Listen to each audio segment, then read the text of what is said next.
Because like when you go out to karaoke, you're usually drinking and you forget the songs. So I got a list I keep on my phone. So anytime we go out, I got that list. It's kind of sad. It's cooler if you're drunk to just make up words. That's true. Crazy words. The less you know, the better. Yeah. That's true. Why not? Isn't that what karaoke's for? All right, man. Let's do it.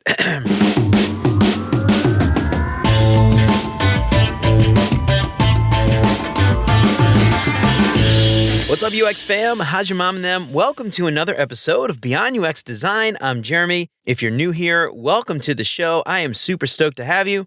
And if you haven't done it already, please consider subscribing to the show wherever you listen to podcasts.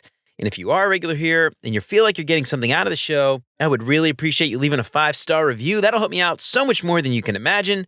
And as always, thanks so much to Chris, Siraquan, Stacy, Radu, Megan, Andrew, John, Mark, and Kevin for all their support. And if you want to join these fine folks and help keep the show independent and ad-free, you can become a patron for as little as $3 a month. That's less than $1 an episode.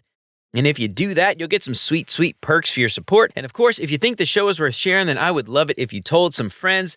And for more information on how you can support the show and help more people find out about what we're doing here, make sure to check out beyonduxdesign.com/support. This week's episode is brought to you by Jeff White and his UX Storytelling Toolkit. Now, lots of people talk about the importance of storytelling for UX designers, but Jeff brings actionable clarity to the concept, and he shows you exactly how to do it.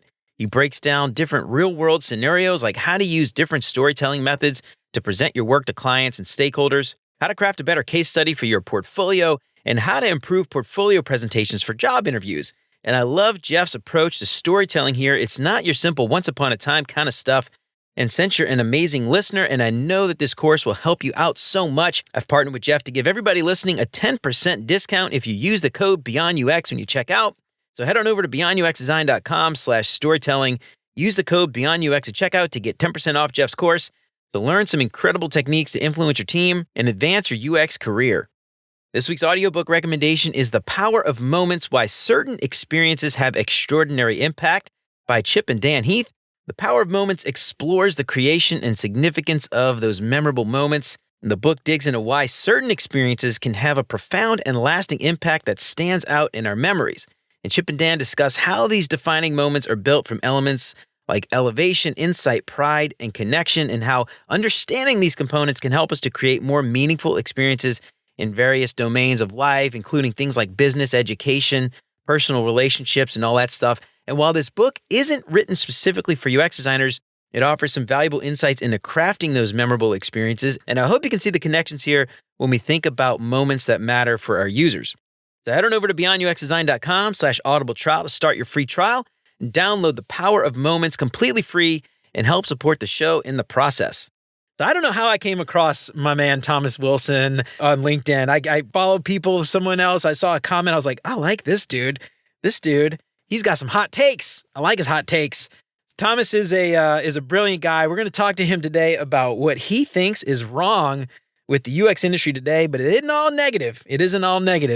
And I'm excited to have this conversation today. Not only is Thomas Wilson proud to be an innovation design director, a human-centered service designer, a strategist, and researcher, he thinks the answer to what ails business is stronger customer experience and employee experience implemented with service design. Something I love, near and dear to my heart. He's been in Inc. 500 twice in a row. His client website startup is listed in Forbes' Best of the Web alongside Alibaba. That's quite a feat.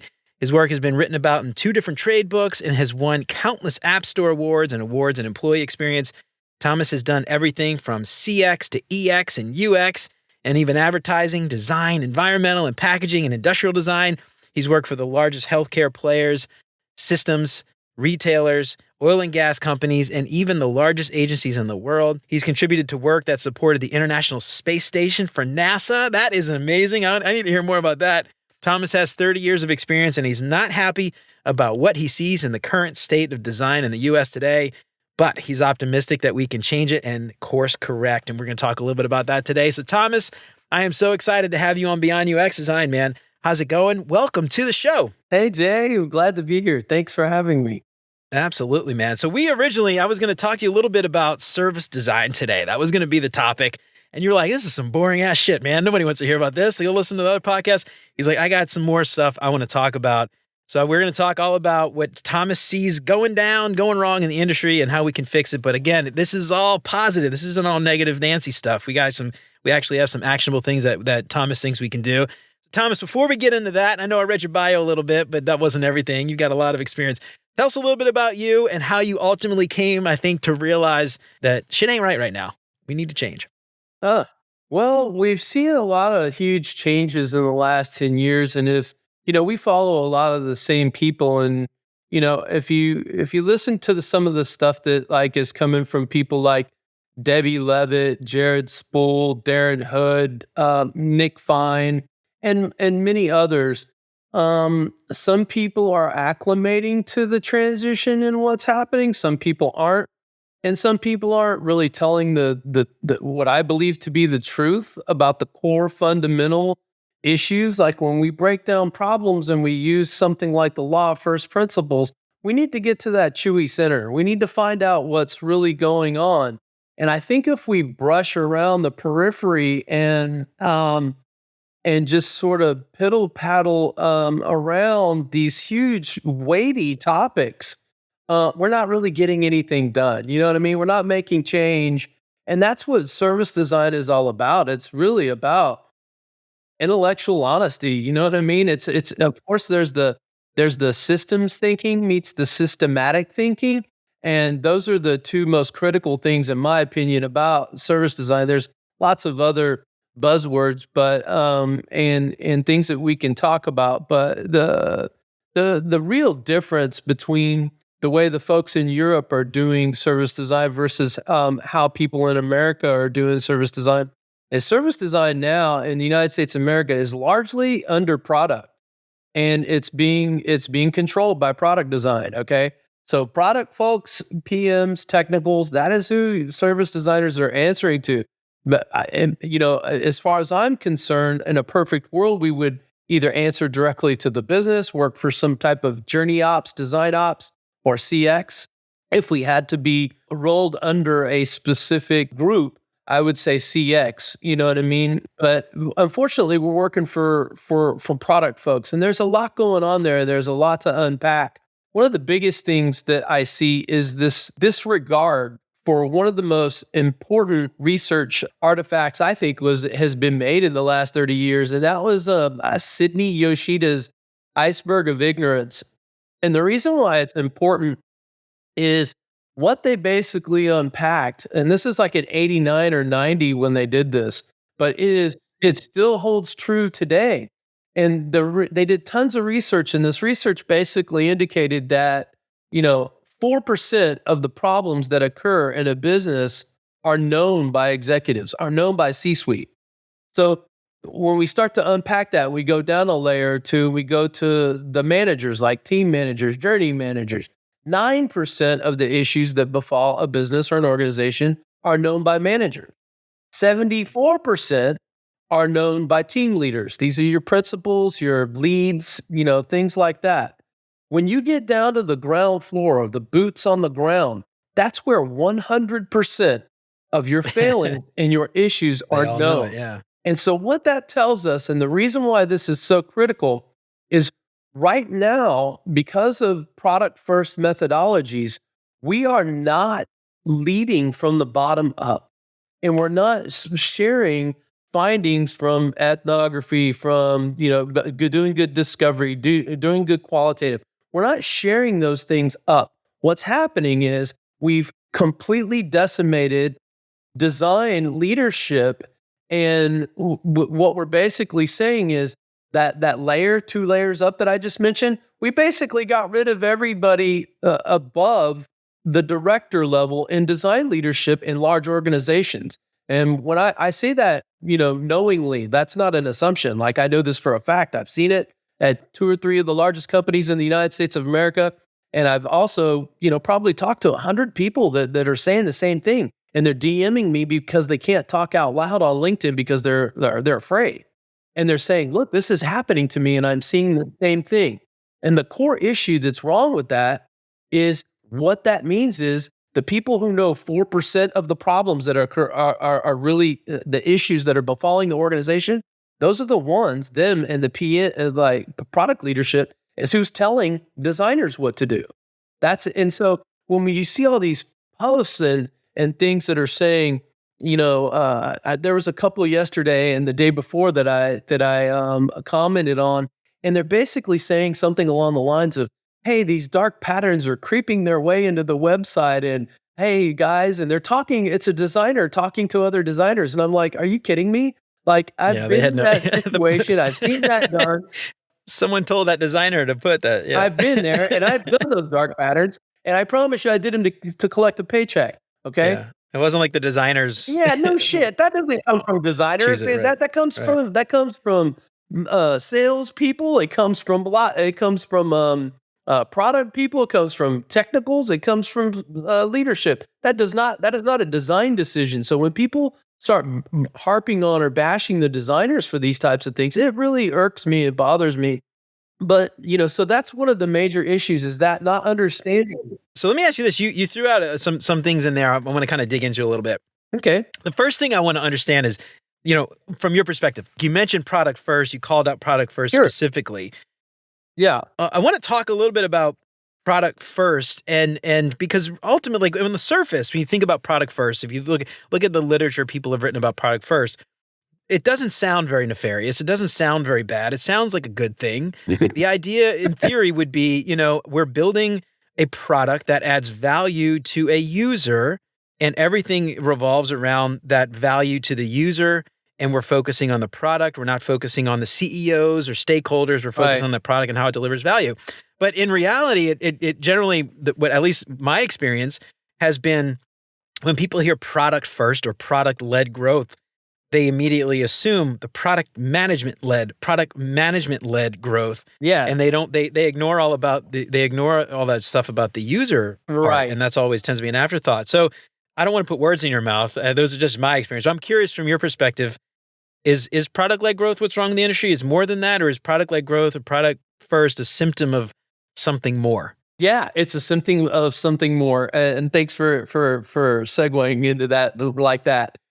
Because the thing is, if I wrote a couple of articles actually, and one of the articles was Why They Hate Us. And there's three, that's what it's called on LinkedIn. I know you read it, but there's 3 or 4 different research studies in there. One by Mauricio Manhães.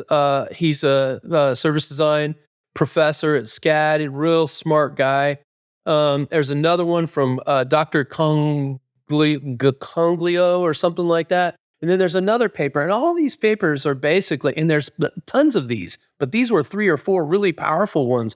And they're about the systemic bias against creativity and innovation that occurs in not just the workplace, but it occurs in schools, and it happens in elementary and junior highs all day long.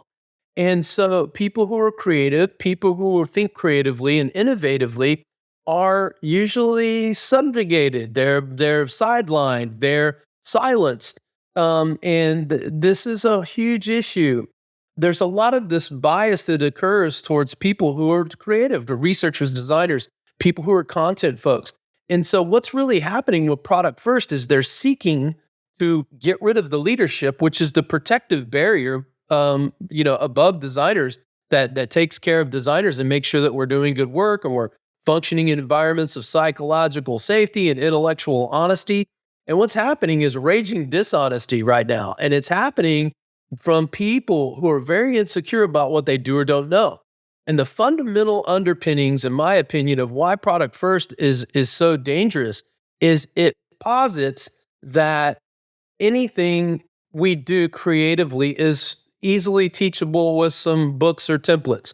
And I don't care if it's Eric Rice or Teresa Torres or Marty Kagan or the Strategizer guys, the Strategizer folks. What they basically are saying is in my opinion, this is like selling crack to school children. What they're doing is they're basically saying that you can be creative, you can be an excellent researcher. All you need is some templates and a book. You just need to do what I'm doing. And what's really wrong with Teresa Torres' notion of continuous discovery is it isn't discovery, it's requirements gathering. If you've already established that the output is a website or an app, you are not doing discovery. Discovery is learning about people. It's learning about people, learning about what they want in a specific scenario or need, or what's failing them. It's about studying people and understanding people. Okay. Once you start getting into that, that's generative, right? Once you start getting into evaluative, once you've built something, a website or an app, that's when you start getting into more evaluative and validation. But if you are already working for a specific product, and you're going to ask questions, you're basically asking questions of those users to create features, like a feature farm for the product that you're working on. So that's not discovery. That's requirements gathering. And so that's one of the things that bothers me. The other thing, this notion that somebody like you or I could be born with talent. You're drawing, you're singing, dancing, playing an instrument, something as a child. You grow up to go to art school or design school, and you have some type of skills. You have hand skills. You can draw. You're a systems thinker. Maybe even you're neurodivergent. And this is an unpopular topic, but maybe the way that your particular mental model works and your brain works is it allows you to be a visual thinker and to be a systems thinker. And this is the case for many autistics. And so what we're doing basically is we're denying all of those things. We're denying mental models. We're denying women. In this business, we are. It's a fact. And so I think that they're doing this out of fear. And this idea that they're doing it, and the people who are behind it are technicals. They're either failed technicals because they can't write code very well, because that's what the majority of most PMs are. They're failed technicals, or they're failed designers. They weren't very good at it. So they're in this PM role now, and they're functioning as mini CEOs. And what they're doing is they're getting designers and people to bake their ideas into products and services. But you mentioned product-led growth a second ago. So let's back up for 2 seconds and talk about that. The problem with calling everything a product is serious to me, because an organization, a large company, you're at GE. I've been at United Healthcare, AWS. I've been at very large organizations.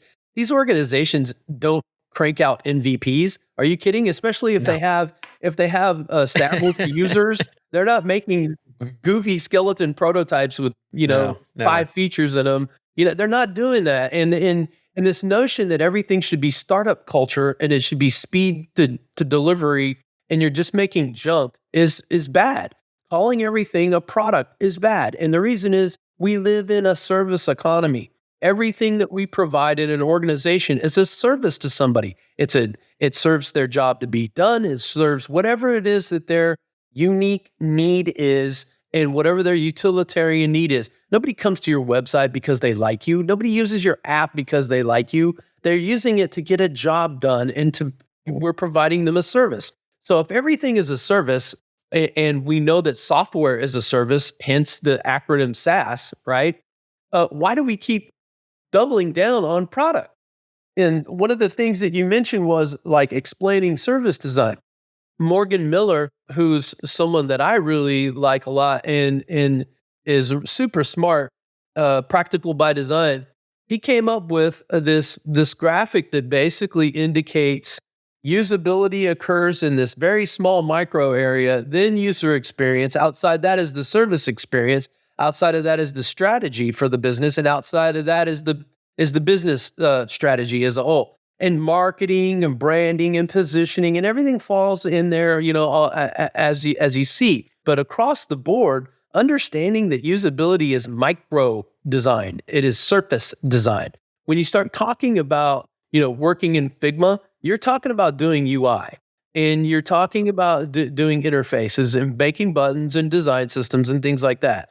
And the reason why it's super problematic for product folks and IT folks to be telling those people what to do is we're disregarding the natural order of how all things are created and designed and then built.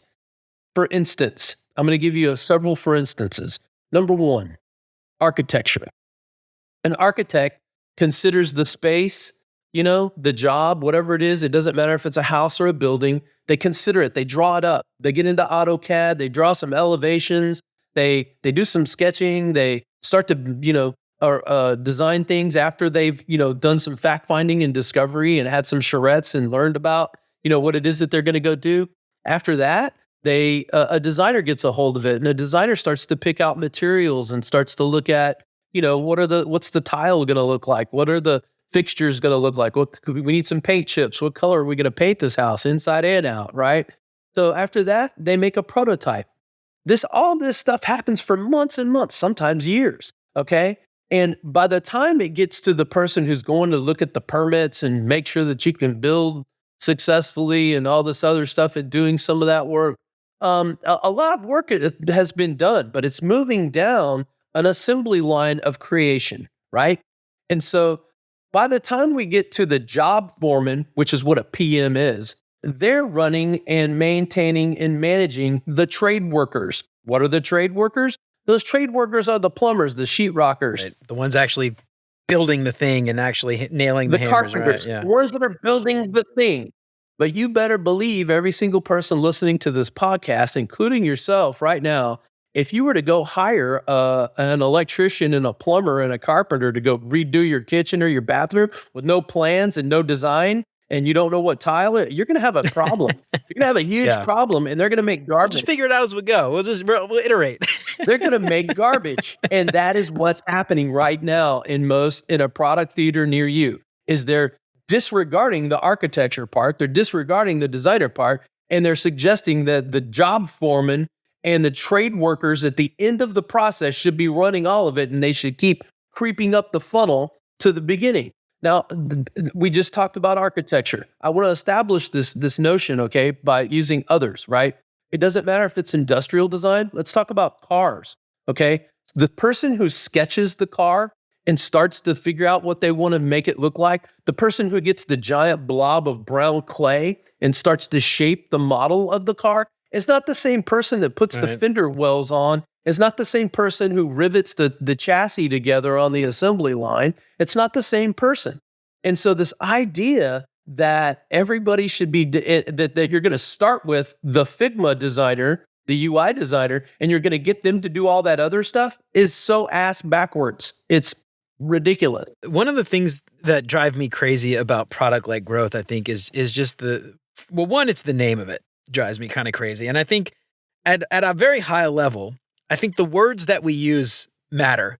Oh, yeah. And when we say product-led growth, product first, all these things, we're making the assumption that product is the answer, that a product is the answer. And to your point about everything being a service economy, right? It's a service. What if the answer is not a product? What if it's a phone call? Oh, shit. No. What if it's something else? What if it's a text message? Like, that doesn't necessarily have to happen inside of a product. And when we say product-led, product first, we assume we have a hammer, everything's a nail. Every problem is a nail. And so the language that we use, I think, ultimately matter. And when you give the ultimate say over everything, the person running the product has ultimate say over everything. And that, I think, ultimately is how we ended up here. I used like fiefdoms. When we have these little fiefdoms, they have their own little budgets, their own little kingdoms, their own little armies, and you can't, you can't encroach on my turf. That's my land. Right. We're gonna go to battle. And I've seen that so often when you've got multiple products. And what happens when a service jumps across product? Yeah. And I see this all the time, especially in enterprise, where I'm a customer and I got to use this product, and that product. And instead of having some seamless thing where I can do my job as a customer, someone doing work, I have to log into that system, do that thing, copy and paste, go into this other system, copy and paste.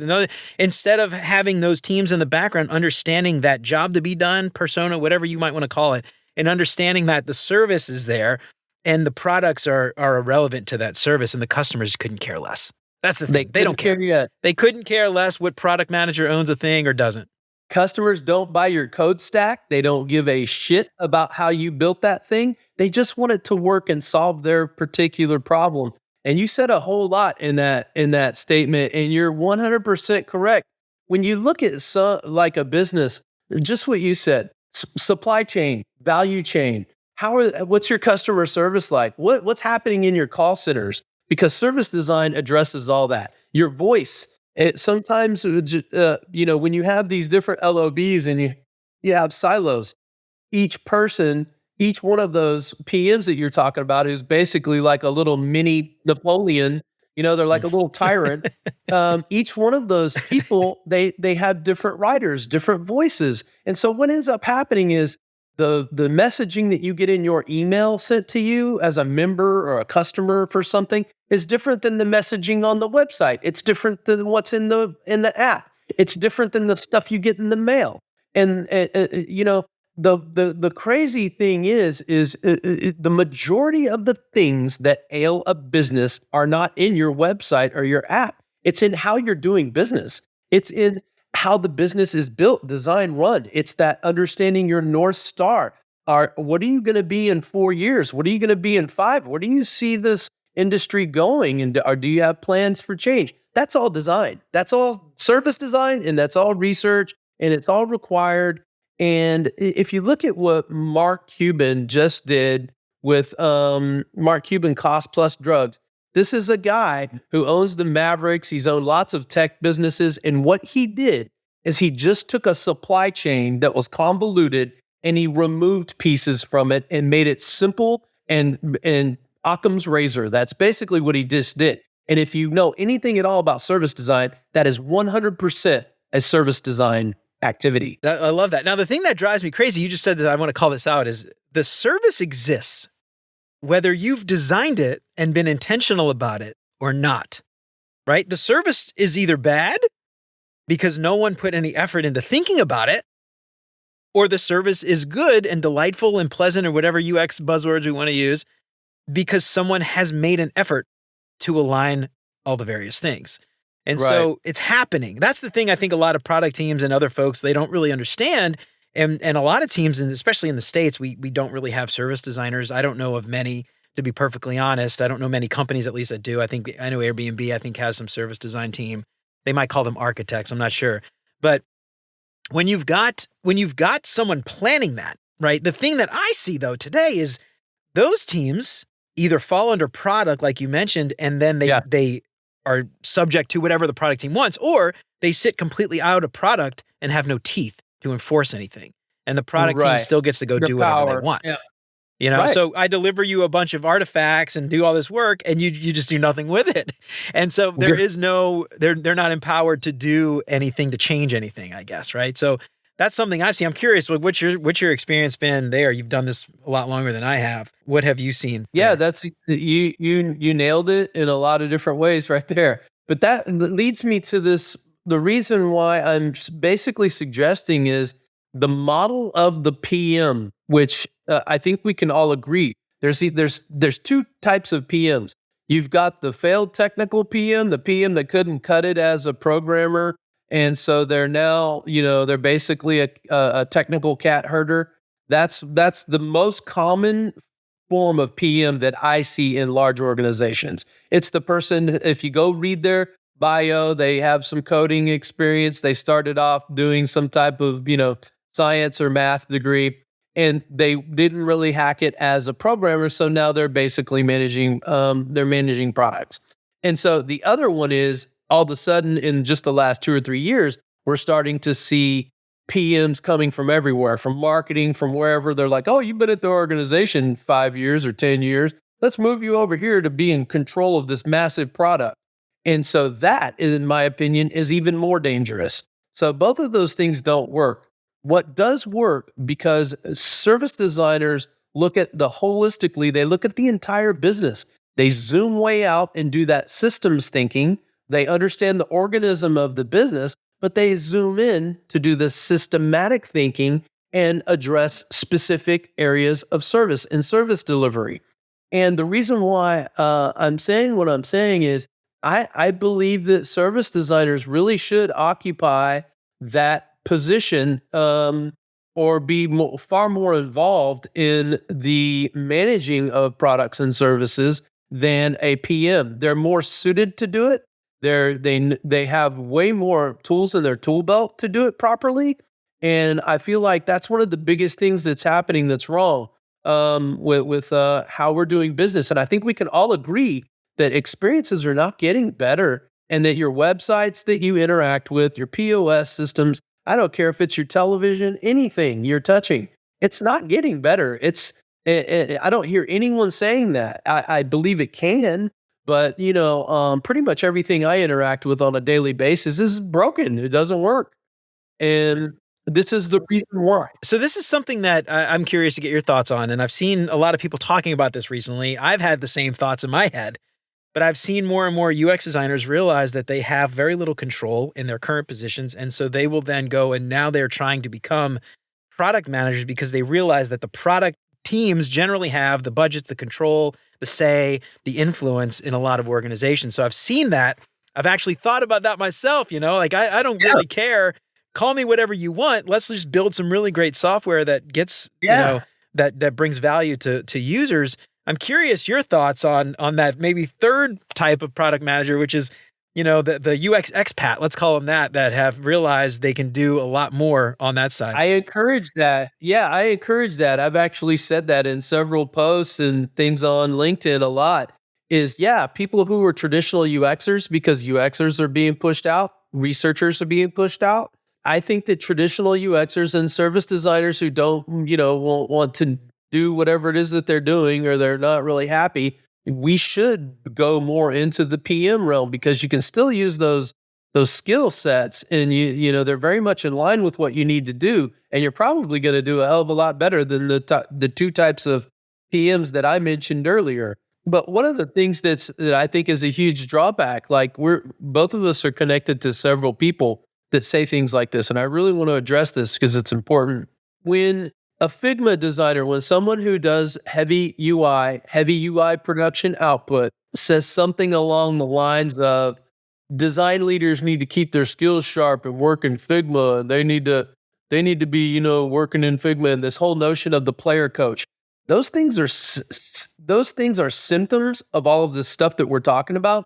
And there's a reason why they've gotten rid of design leadership, and there's a reason why they want player coaches in all of those midweight and director roles, all those principal, lead, and director roles. They want player coaches, and the reason why is a lot of the young talent doesn't know what they're doing and isn't good and isn't very good. And it's okay to say that because it's true. They need someone to give them hands-on experience. They need someone to manage them and to teach them how to do good, proper UI, how to name things, your layers. We all make jokes about this stuff online.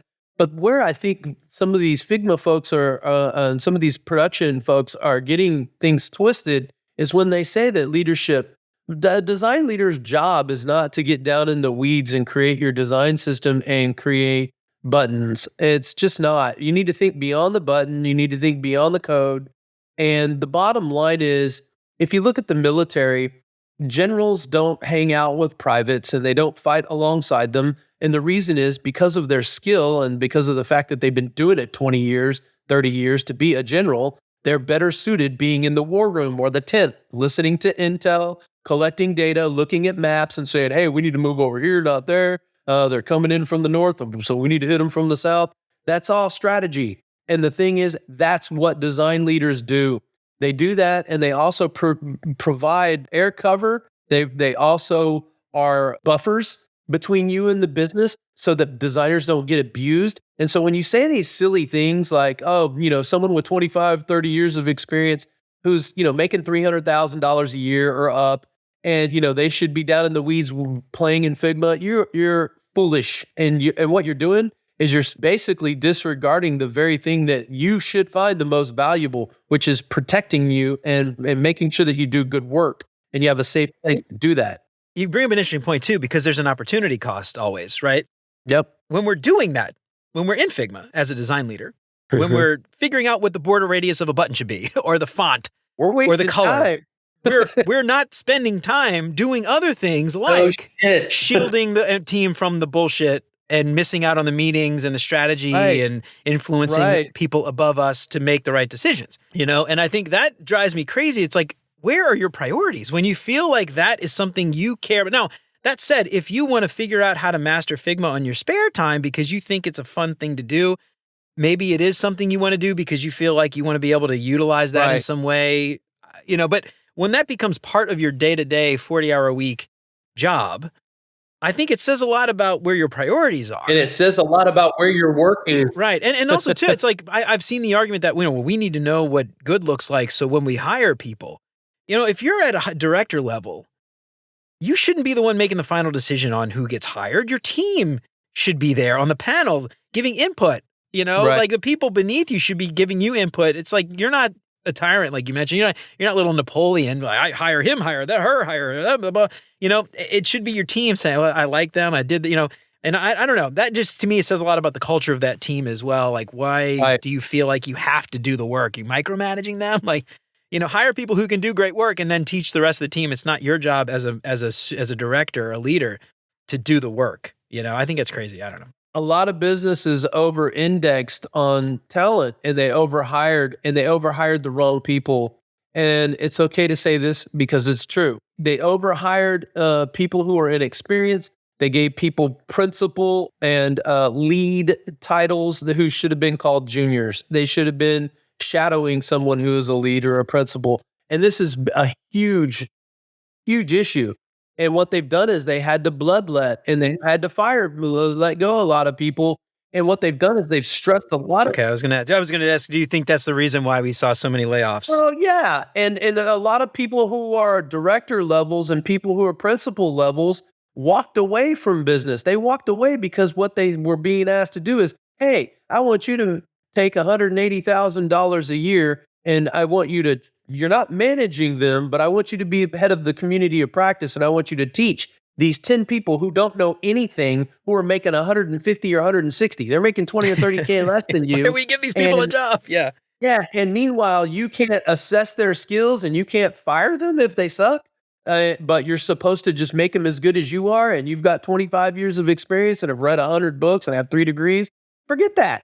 And so when people were posed with that and they're like, yeah, if you want a salary, that's what we're asking you to do. A whole lot of us walked away and said, deuce, you know what I mean? Not interested. And so that just happened. But to back up to what you said, you mentioned earlier about directors and VPs and design leaders getting down in the weeds and playing around in Figma and doing production work. Do you think Frank Lloyd Wright, had a saw and a hammer in his hand? Do you think that Tom Ford, one of the biggest fashion designers, do you think he goes to Indonesia and sits in front of a sewing machine and puts together camisoles and shirts? And he doesn't. If he does, it's for a PR campaign. No shit. Yeah, it's to post on Instagram or Twitter. That's why. Do you think Martin Scorsese edits his own shit in Final Cut Pro and making the flames look right in After Effects? No, he doesn't. He doesn't even hold a camera anymore. He stands next to the dude that holds the camera. And that is the whole point, is they've decimated this leadership. And the reason they did it is so that they could bully production workers around and treat designers like programmers, which is trade workers. And the thing is that's not what research and design is about. It's knowledge work, and it's important, and it's not ditch digging. It's not, hey, go build something. You know what I mean? It's go figure what we need to build. Figure out where the problem is. Because 9 times out of 10, when you're presented with a problem, if it doesn't have good problem definition or the opportunity hasn't been defined by a portfolio manager, and you haven't addressed, hey, this issue is worth $20 million to the business or $5 million or whatever. So we know what we're looking at. If you haven't done that sort of stuff, you're going to have a problem. And what ends up happening is 90% of the time, we end up going to do some discovery and we determine that, hey, that problem that you said was the problem isn't the problem at all. It's actually this thing over here that we need to go solve. And what's happened is in the last 5 years, that has gone out the window and people are no longer doing that. You're no longer pushing back on the business. You're no longer saying, hey, this is a communications or a brand problem, or hey, this issue that, you keep talking about us having bad NPS or CSAT scores or whatever. But the real problem is it's because of our content, because we have different voices and different writers and there's no content leadership. These problems are so pervasive because we're getting rid of the design hierarchy and we don't understand division of labor. So you mentioned a lot of stuff here. Obviously things are broken, but you've got some ideas, some things that we could do to actually, how to fix it. So we talked a lot about the bullshit, a lot about the problems. Let's talk a little bit about your ideas, your vision for how we could go about improving our lot as a design community. What are your thoughts? Yeah, I love it. So you mentioned before, like when we were originally going to talk, you were saying, hey, what's the difference between CX, EX, and UX? And let's talk about that stuff. And why does service design matter? Well, the thing is we really speak three different languages in design in business, right? There's three different languages. You've got your customer experience. That's the concerning ourselves with customers, consumers, members, their needs, their goals, experiences, and putting them top of mind. Those inform our customer or user requirements, right? Business needs, understanding the direction of the business, the vision, the differentiation of us between our competition, revenue, growth, P&L, all that stuff, North Star, visioning. All of that stuff are blue chips, are OKRs that the business cares about. What we're doing that the business really cares about as far as growth. That informs our business requirements, product needs. All of those two things distill down through great problem statements into understanding the product in terms of roadmaps, features, workflows, epics, stories, all of that, releases, and so that informs product requirements. When you merge all of those together and we put our potential consumers, customers, members first and align their needs with the vision of the business, we can create product and service brand loyalty with new products, new services, refine existing ones. Unifying all three of those things that I just mentioned is exactly what human-centered service design is about. And no other part of the business is addressing holistically the systems thinking of the organism of the business. This is the job of service design. So to bring service design up under a product person and to say, hey, go make my speculation or my hypothesis true by creating a fake future journey map or blueprint, that's not what our jobs are. You know what I mean? And I think the answer to all of this and the answer to all of the things that we've been talking about is really putting customers first and putting our employees first and our team members first. Because the truth is, every one of the great design-led companies that gets so much respect and is constantly at the top of the list, I don't care if it's Discount Tire, Toyota, Apple, all of these companies that are heavy Airbnb, that are heavy design-led companies. These are beloved companies, and they're companies that are super profitable. Some of them are the biggest in their categories. And so this idea that design needs to prove itself and get a seat at the table and needs to understand business, that couldn't be dumber. That could not be more false. That whole narrative is a joke. And the thing is, when we understand our vision and values, and employees and team members are proactively involved in talking to customers, bringing customers into co-design sessions. This is what human-centered design is. But the thing is when you clip that whole front end of that process and you reduce the ability to do qualitative and good design and interviews, you just start making junk and start making speculating. And I think that's our answer. Our answer is we need to have service design needs to be more embedded. It needs to be topmost and top level. And we need to address the business. And we need to govern products and services with service design. So let me ask you this. So I was going to ask, all right, you've got, someone gives Thomas Wilson, I don't know, $1 billion, $500 million, whatever, to start your own company. Yeah. What does that org structure look like to you? Is it more flat? Is it more like service design has some type of, teeth, some kind of power, some kind of say, a veto? Because what I think about often is, when I used to work in advertising, the brand, we got to pass this by branding. We got to pass it by marketing. And 9 times out of 10, they'd be like, nope, can't do it. Nope, not going to pass. And it's funny because I immediately think about service design. Like, well, let's pass it by the service design team or something. Does this pass the overall, service blueprint or whatever it is that we want to compare it to? I'm curious. If you get a bunch of money, you start your own company, a service company, what does that org look like, and where does service design fit into that versus even maybe something like UX? Where does UX fit in? I'm gonna borrow a page from what you just said. Most people love to badmouth agencies, but let me tell you why they've been around for hundreds of years, and let me tell you why they're not going anywhere.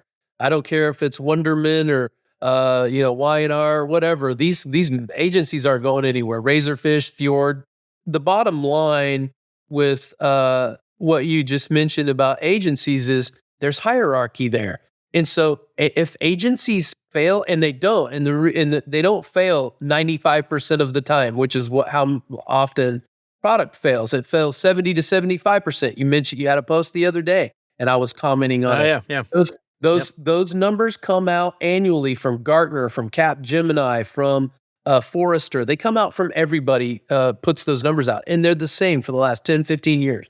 So agencies don't fail 95% of the time. If they did, they wouldn't have any clients. They do fail. But let me tell you something that they started doing 20 years ago that you probably know about, which is they started getting compensation for value-added compensation, and basically set metrics. Okay, you're going to pay us $1 million to go do this big campaign and this push and, change perception. But if it hits these numbers and these metrics, we want a 25% or a 10% sweetener at the end of it. And so when you start getting paid based on performance metrics, all of a sudden shit starts to change a little bit. You know what I mean? So I think we should start getting these numbers and looking at these metrics. And hey, you like Teresa Torres and Marty Kagan, buddy? If you're failing 95% of the time, then we're going to switch it up a little bit. And we're not going to do your idea here, which is, just get rid of research, get rid of design, and have the PMs and the technicals do it sitting in, on the interviews, which is ridiculous. Let the data speak for itself. Let the data inform how we operate. And it's crazy to me, but I think one of the answers to me, and you just said this exactly, is how many times have we started products or features or whatever, projects, whatever you want to call them, and had absolutely no idea how to measure whether or not the thing was a success at the end. The outcome is just features being released. That's what's happening. Right, exactly. So we're always measured on output. We're never measured on any kind of outcome. And, this is something our team at work, we have just recently got an analytics platform we're using that we're trying to enable this. Every single time someone asks the UX team to do some work, the question is, what's the outcome? What are the KPIs? How are we measuring this? How do we know if it's successful? The other thing that I think is amazing, and we never do this internally in enterprise, at least I never have, maybe some teams do, agencies, before they start any amount of work, they do a brief. No shit. And they sign off on the brief. And it specifically says... It's rooted in metrics. It's rooted in data. Yes, exactly. Right. and at the end, you design a thing and you say, they say, I don't like it. And you say, but it doesn't matter if you like it. It's designed to the brief. And we've met the outcomes and the requirements that we laid out in the brief that you agreed to. And so it doesn't matter if that product manager has a certain opinion or there's some subjective thing. It's all about objective data telling us whether or not this thing was successful. And at the end of the day, someone should be held accountable. And if those teams that are making bad decisions are held accountable, you better believe they're going to stop making those bad decisions because they like money and they like getting paid. No shit. I agree 100%. And if you look at the hierarchy of design, and we can look at other parts of the business, but if you look at the hierarchy of design, you have your graphic designers and your production artists and people who do that kind of work. Then above them, you have some type of art director or some type of lead. Above that, you have an associate creative director. Above that, you have a creative director. Then you have a chief creative officer, a CDO or something, above that. And all the way up to the top, the person whose name is on the wall half the time is either a writer or a creative director. They're not a salesperson. They're definitely not a technical or So this is the thing is I think we've lost our way. And I'm glad that you brought up GE because I just see GE blowing up, man. And I love the fact that they're paying so much attention to design, especially with GE Healthcare. I follow a lot of people that are at your sister. Yeah, they've always done a good job of that, actually. But anyway, so let me ask you this: when you think about service design, and I want to talk a little bit about this because I think this is important. But I've heard a lot of people talk about service design being a subset of UX. I don't mean to laugh when I say that, but it just I giggle because I think about CX and service design, UX, and how it all kind of fits in my head. And I can't help but giggle about it. But when you think about service design versus something like UX, how do you see those two working together in an ideal way? And what does that solution look like from your perspective? Well, UX comes in at a specific stage gate, and that's at the micro design level, whereas service design is far more macro and higher above. Yeah, like I said initially, we zoom in and out. But at a high level, service design spans everything. I've done really, really great service design jobs that were super successful, and all it was, going and unpacking, specific standard operating procedures at the call center. Us looking at call center scripts, and just by changing these things, like giant metric boosts and lifts that occur just by fixing the way that we design these things and the language of it and how we present it and things like that. That has nothing to do with UI. So the thing is when we start talking about UX design, we're talking about digital products.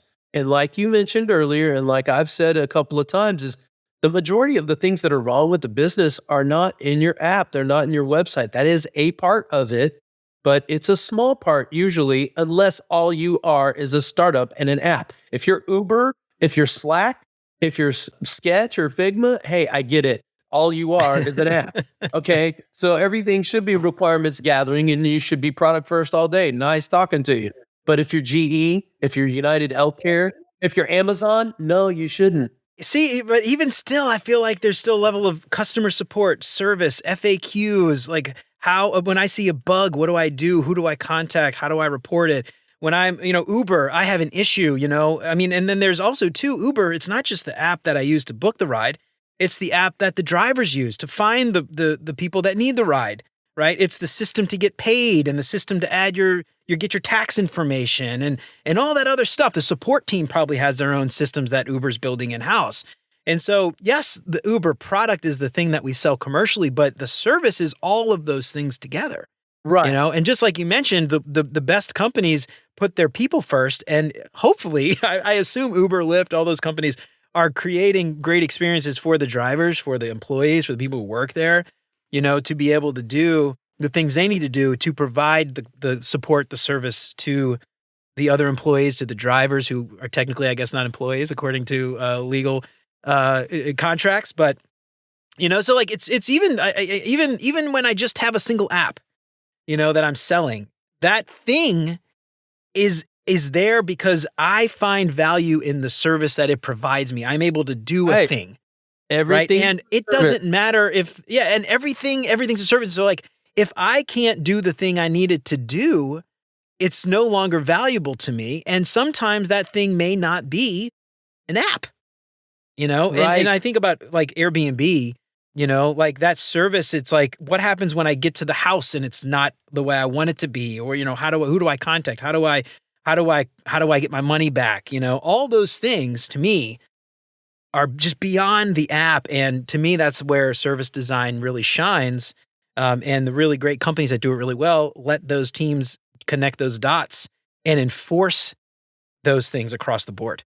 You just mentioned Airbnb, and Airbnb is an excellent example. This new company called Linear is a good example. There's a bunch of them. But if you understand how Airbnb works, Airbnb is all about journey ops. They're all about journeys, okay? And so when we unpack those, when we have a specific persona or archetype, a person who's having a problem with their house, whatever, and we understand the scenario that they're in, and we look at those key interactions and behaviors, those touch points, right? And we understand the mindsets and the emotions and the things that they're going through and the different phase. When we understand evidencing and looking at evidence and looking at the timeline and unpacking all of that and the different channels that we've identified, that's when we can provide better and more unique and powerful experiences. That's when we take the persona or the archetype, turn it into the journey, turn that top part of the journey into the top part of the blueprint. And what the blueprint tells us, the service blueprint, is it tells us who the service customers are, who the service users are, the front stage service employees, the backstage service employees, partner service employees, touch points, time, narrative, value, all of that stuff. And so when you understand all of that and you understand all the people, places, partners, props, and processes, when you understand all of that stuff, you're able to look at those moments that matter. Are they unique moments that are happening? Like we look at a problem. If it's a problem for the customer, okay. If it's a small problem for the business or a large problem for the business, okay. But when the problem lines up with a serious problem with the customer and a serious problem with the business, we need to look at that moment. Is it friction? Is it toxic to the service? Is it breaking it down? Or is it, are they a moment that matter that's important, meaning it's a unique or high value or operational moment that matters? Because when you unpack that stuff, we want to keep doing that. We want to keep doing those things. We want to double down on those things. We don't want to throw the baby out with the bathwater. And so for having these moments of goodness in the midst of a poor experience or a poor service delivery, we want to make sure not to step on those, right? And so that's what service design is all about, is looking everything holistically with all of the players, all of the things. Think in terms of like a cell or a nucleus of a cell and all the little things, the dendrites and things that come off of it. That's what the organism of a business is. It's all of those things that have dependencies on one another, relationships one another, and you understand the connective tissue between all of those things. If you're just talking about how your UI or your buttons or your design system looks and your app or your website, that is micro, man. That is surface design, and that is down in the weeds. That is like specific. So that's why service design cannot be considered by anyone to be a subset of UX. It's a joke. Because service is big like the sky and UX is small and micro. So I love service blueprints, and I find them also to be just a fantastic way to show very clearly all of the various systems that a user might be getting into, right? And it's a great opportunity to show silos. Right. It's a great opportunity to show where systems don't connect, but they should. It's a great opportunity to show opportunities for, streamlining systems, combining systems, showing where data can talk in the background, where we might need to create APIs to pass from one Right. product to another. It's a great opportunity for us to look and say, why do we have two products? Why isn't this just one interface, right? Right. Or can we start using microservices or micro apps or something to Right. start planning that? But in order for microservices, micro apps, APIs to work, there's got to be a strategy. There's got to be a plan, around that. There's got to be some vision on how they all will connect in the long term, because usually we don't have money to do it all at once. So we have to plan over time. And you can't just take Agile and just tinker here, tinker there, and expect 5 years from now to have it all connect when there was no plan or no vision. So I think there's a really great way to I know how you feel about Agile. That's a whole nother topic. But, that's kind of one of the things, though. I feel like when you have that service design up at the top, you can dictate, or not dictate, I hate to use the word dictate, but you can influence, those teams and say, you can't use just some tinkering Agile process here because they have to all connect. And maybe there's some specific technical problem you have to solve. You can tinker there. But this can't be a thing where we're just tinkering with features, because we know at the top what we need to do and what's broken and what we have to fix. So I really love service blueprints. And the other thing I want to say, like, there's one takeaway, maybe a couple takeaways, that any junior designer, career shift, or somebody who is just starting out in UX design takes away from this conversation. I want them to understand that the thing they're building, they have to understand the larger context. Right. It can't just be, I need to put an input field or a button on a screen. Why are they going there? Why? What are they going to do after that button is pressed? And then what do they expect to happen? And, maybe they are in a single app, and if you're a junior designer, you probably don't have a lot to say, but you can at least start talking about it and familiarize yourself with the larger system, so that when you make your own little design decisions in that micro level, it's informed by the larger context, which I think a lot of people coming out of boot camps, they just think design systems, my color's blue, my font's this, the spacing is that, here's my component. But, that's all well and good. And I think those things are very important. I don't want to dismiss those. But you have, a design system only allows you to build the thing correctly if you know what you're building in the first place. Right. And that's the thing I think that's just so important to take away. And one of the things that's an excellent takeaway. One of the understanding context is super critical. But one of the things that we didn't really talk about, but I just want to mention really quick, is part of the work of the service designer, actually the bulk of the work, is understanding power and influence. It's understanding those silos that you talked about. It's understanding people. It's stakeholder management. All right. It isn't just about blueprints and journeys, man. I can teach anyone to do decent blueprints and journeys. A lot of people do them poorly, but I can teach that pretty fast. The part that's really hard and the part that really requires a lot of nuance and a lot of care is understanding politics and understanding power. who's in a position of power, who can kibosh your job and just blow it out of the water. Because what happens is you end up pissing someone off and someone makes the right phone call. And, your $2 million project just went in the toilet. And you're getting cold shouldered and you're getting, put in a padded room real quick. And you're like, why is this happening to me? It's like you pissed off the wrong person and you didn't invite the right person in for the right meeting. Yeah, So at the right time. understanding those things, that's all part of service design. It's all about shaking hands and kissing babies and politicking and understanding that stuff. That is something that the whole reason I started this podcast was to talk about all those skills, those I don't think they're soft skills. I think a lot of these are really actual hard skills you need to have. Hard skill you have to have for certain. Yeah.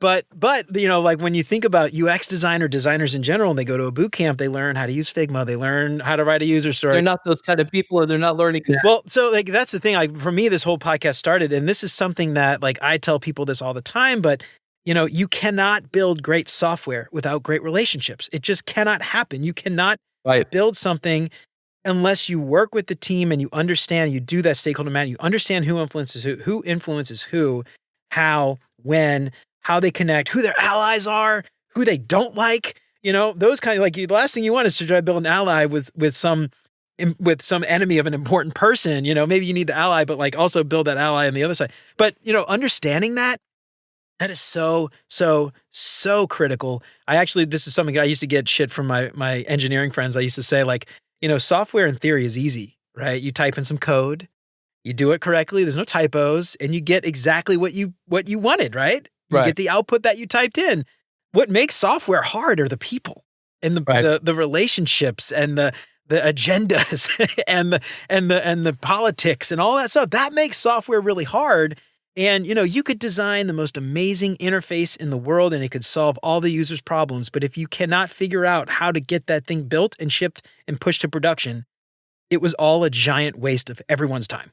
Yeah. And that is really, at the end of the day, everything we're talking about. There's a lot of stars that have to align, including the marketing and branding and positioning and like how it's sold, your pricing tiers. You could go make the most kick-ass app or piece of software in the world, but if your pricing tiers are stupid and people don't like it because of the way you're positioning, the 2 or 3 different tiers that you're trying to get people in, if it doesn't make sense, your software will fail right off the bat. So we talked a lot. We talked a little bit of time. Anything else we talked about the relationship? I know we could probably talk for another 2 hours about the relationship stuff and the stakeholder management on its own. Right. Anything else before we get out of here you think is really important, some key takeaways you want some of those designers listening out there to know?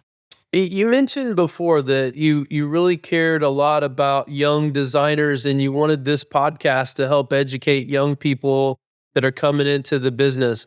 And I would like to just share a really quick message. If you're in this business, if you went to the boot camp, if you went to the crappy school that you feel like you got ripped off at, and you did it because you want to change people's lives and you want to make people's lives better, good on you. Now start reading books and start following people like me, Jeremy, especially if you care about CX, please follow Debbie Levitt. Follow my friend Augie Ray. Yeah. If you care about service design, follow people like Adam St. John Lawrence, Mark Sticknorn, Service Design Network, especially Morgan Miller, one of my favorite people in the world. But the what I really want to say to you is check yourself, like search yourself. Did you see the tattoos and the stickies and the blue hair and the and the fun colors and emojis, and then hear that people are making 150 to 250K a year? And is that why you're in this business? Because if it is, you should go back to whatever it was that you were doing before. Because there's a lot of you here.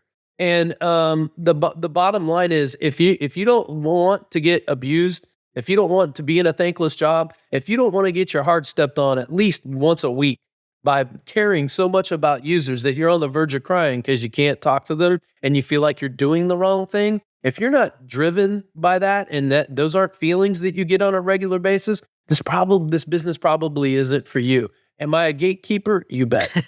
And just like Darren Hood says, there ain't nothing wrong with gatekeepers, man. Like everybody bashes gatekeepers. I feel like we could use more gatekeepers. Nothing wrong with it. And this is just Darren Hood and me, Mike Montiero. I'm telling you, the bottom line is, if you're in this because you want to create things for people and solve problems and you want to change people's lives, you're in the right business. But it might get hairy, it might get scary, and you might get abused. So just get ready. Right. Especially you start stepping on some of those little you go over the border on some of those little fiefdoms, those little fiefdoms, you cross the border accidentally. Woo, watch out.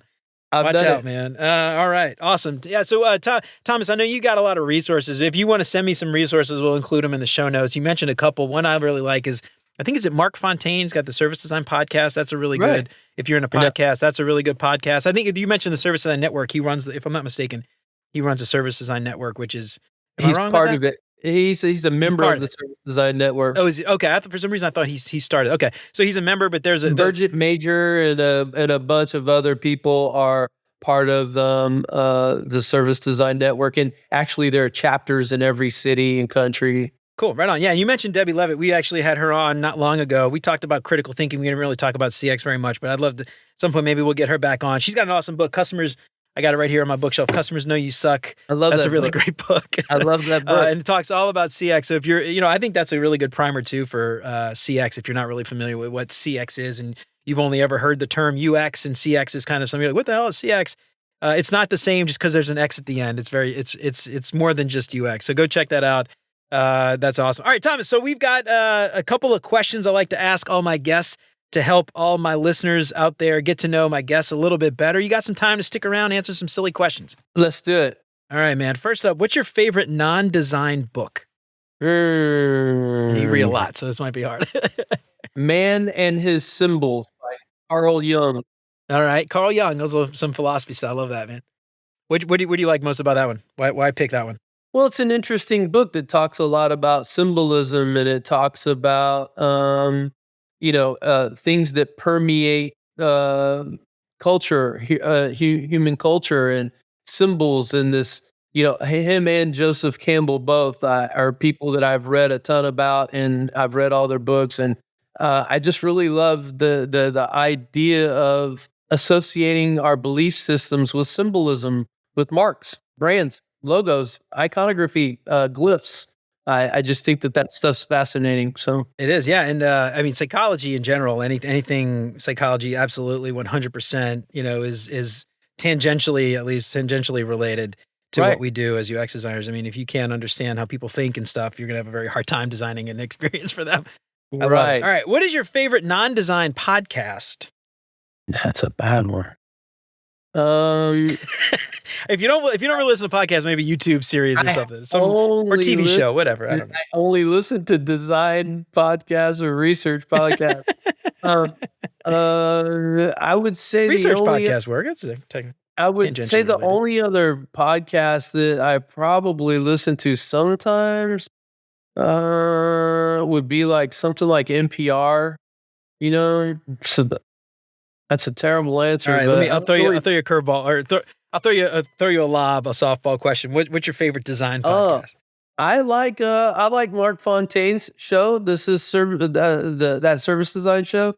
I like that one a lot. I like NNG's. NNG, Nielsen Norman Group, has a lot of great content on their podcast. I've listened to probably 10 or 15 of Darren Hood's podcast. I don't 100% agree with everything that he says, but I agree with a whole lot of what he says. Yeah, those are some solid choices there. Nielsen Norman Group, obviously great. I mean, everybody's hopefully familiar. If you're a UX designer and haven't heard Nielsen Norman Group, I don't know what you're doing.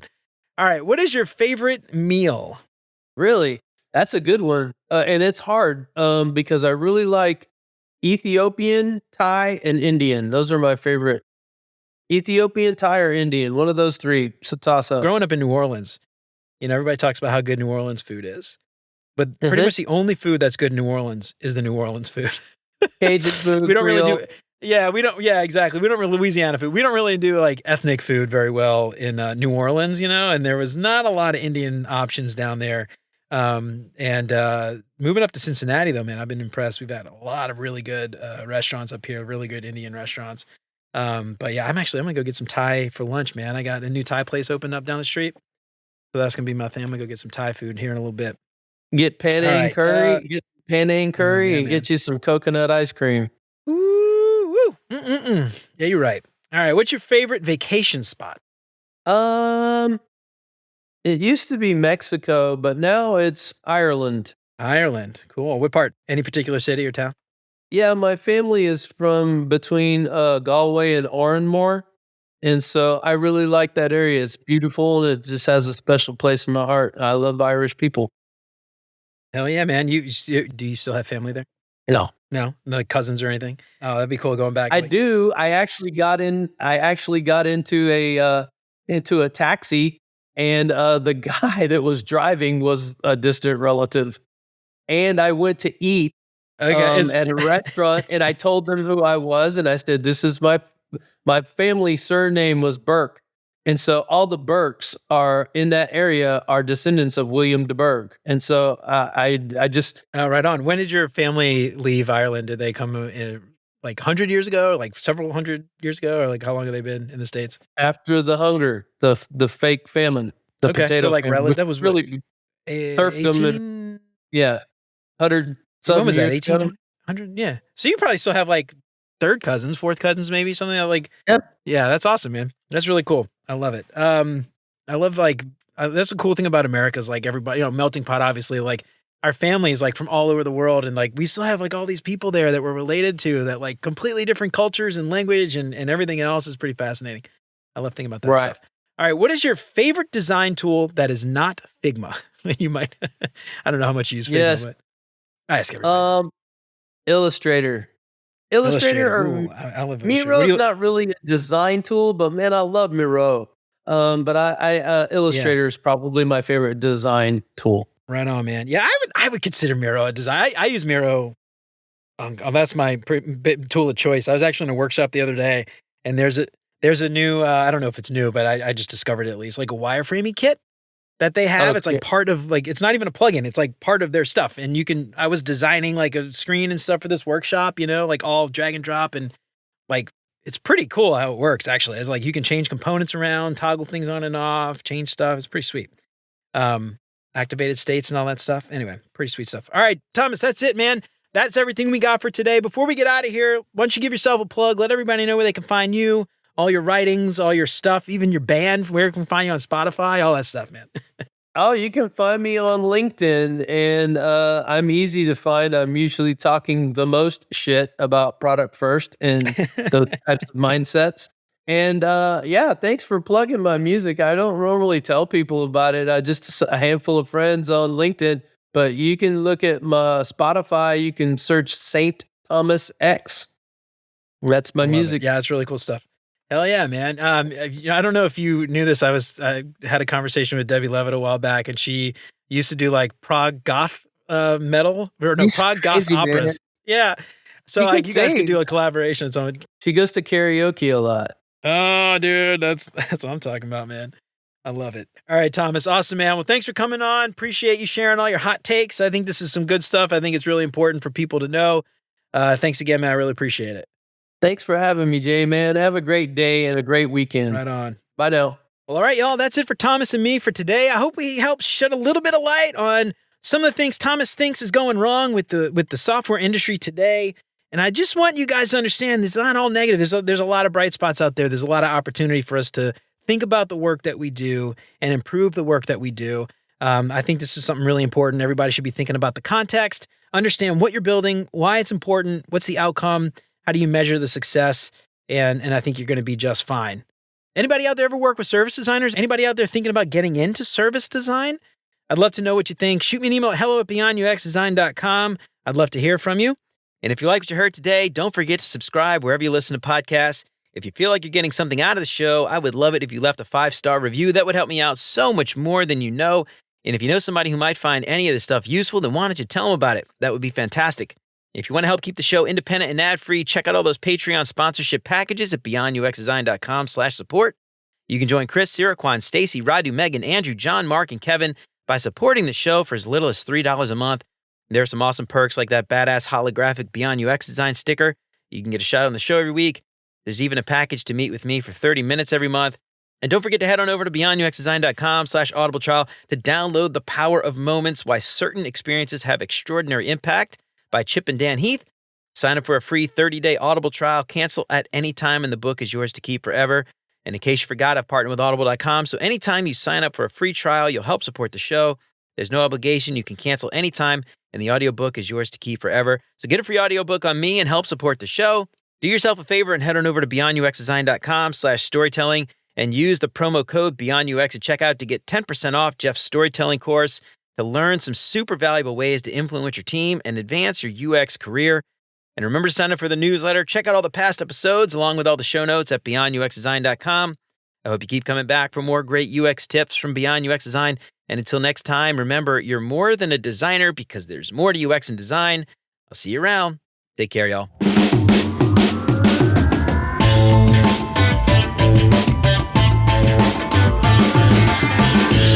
Two dudes talking about CX.